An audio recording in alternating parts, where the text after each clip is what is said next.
সেই টেকনোলজি ব্যবহার করতে গেলে আমার কোটি কোটি টাকার প্রয়োজন হবে, সেই টাকা আমার নাই। তখন আমি এক বন্ধুকে ধরে হংকং গেলাম, ওখান থেকে ওনার মাধ্যমে ভিসা নিয়ে চায়না গেলাম। চায়না গিয়ে দেখলাম ওরা যে ড্রায়ার ছাড়া একটা কেমিক্যাল ব্যবহার করতেছে, যেখানে ড্রায়ারের প্রয়োজন নেই, এটা অটোমেটিকলি এই কেমিক্যাল দিয়ে হয়ে যাচ্ছে। কিছু স্যাম্পল আনলাম, বানিয়ে দেখলাম, দেখি এক পর্যায়ে সাকসেস হয়ে গেলাম।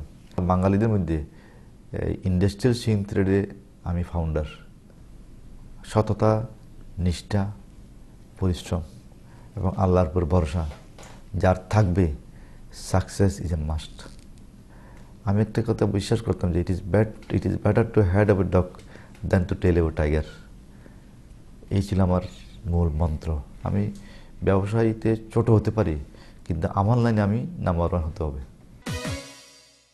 ওনার কাছ থেকে অনেক কিছু অনুকরণীয় এবং শিকার আছে, সেটা হলো ওনার সময় জ্ঞান। সময় জ্ঞানটা ওনার কাছে খুব প্রকট।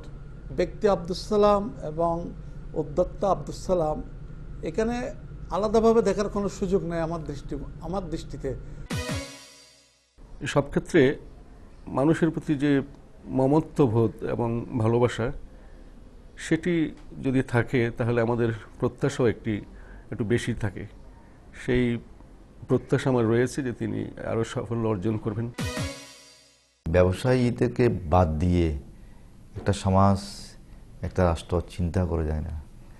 আপনি যদি ব্যবসায়ীদেরকে উৎসাহিত না করেন, ব্যবসায়ীদের যদি সফল না হয়, একটা রাষ্ট্রের সমৃদ্ধ অর্জন সম্ভব হবে না। শুধু মুনাফা করা, ভোগ করা যদি মানুষের ব্যবসায় অবশ্যই লাভ করবে, সেই লাভ যদি বিনিয়োগে ব্যয় হয়, তাহলে দেশ এবং জাতির কল্যাণ আসবে।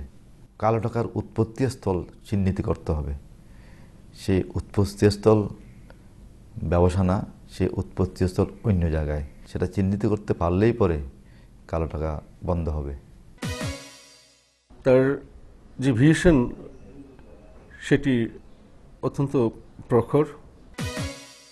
সততার সহিত, নিষ্ঠার সহিত পরিশ্রম করে আল্লাহর উপর ভরসা করলে success is a must, just question of time. আর যারা নাকি রাতারাতি কিছু করতে যায়, তাহলে তারা বেশি দিন টিকে না। ভীষণ থাকা তো অবশ্যই জরুরি। তবে একটা জিনিস বলবো যে আমার নতুন ভাইদের প্রতি, দেশকে ভালোবাসতে হবে, জাতিকে ভালোবাসতে হবে। অনেক কষ্টের বিনিময়ে, রক্তের বিনিময়ে, জীবনের বিনিময়ে আমাদের এই দেশ। এই দেশকে যদি ভালো না বাসি, এই দেশের মানুষকে যদি ভালো না বাসি, তাহলে আমরা সৎ, আমরা যোগ্য বলে দাবি করা যাবে না।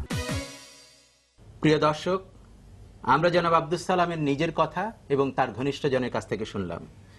জনাব নাসির, আপনি যদি উদ্যোক্তা হিসেবে জনাব আব্দুস সালাম সম্বন্ধে মন্তব্য করেন। জনাব আব্দুস সালাম ওয়াইল্ড গ্রুপের স্বপ্নদ্রষ্টা, একজন ভিশনারি মানুষ, যিনি অতি অল্প সময়ে একটা বিশাল শিল্প সাম্রাজ্য স্থাপন করেছেন। উনি বর্তমানে প্রায় 15,000 মানুষের কর্মসংস্থান সৃষ্টি করেছেন। আল্লাহ রাব্বুল আলামিন তার ওই বান্দাকে বেশি পছন্দ করেন, যিনি মানুষের জন্য কর্মসংস্থান সৃষ্টি করেন। যে কাজটা সালাম ভাই অতি সুনিপুণভাবে করে যাচ্ছেন এবং দিন দিন উনি ওনার শিল্প সাম্রাজ্য এগিয়ে নিয়ে যাচ্ছেন। Well thread is doing very good in market. এবং যদি মাল্টিন্যাশনাল কোম্পানির পাশাপাশি উনি যেভাবে আপনার গার্মেন্টস ম্যানুফ্যাকচারারদেরকে হেল্প করে যাচ্ছেন বা সাপোর্ট দিয়ে যাচ্ছেন, তা ডেফিনেটলি একটা প্রশংসাযোগ্য ব্যাপার। জনাব মোহাম্মদ নাসির এবং জনাব ওবায়দুল বারী, আমাদের সাথে এতক্ষণ সময় দেওয়ার জন্য এবং প্রাণবন্ত আলোচনা করার জন্য অনেক ধন্যবাদ। কোর ভিশন ফর বিজনেসের পক্ষ থেকে আপনাকেও ধন্যবাদ এবং RTV দর্শকদেরকেও ধন্যবাদ। প্রিয় দর্শক,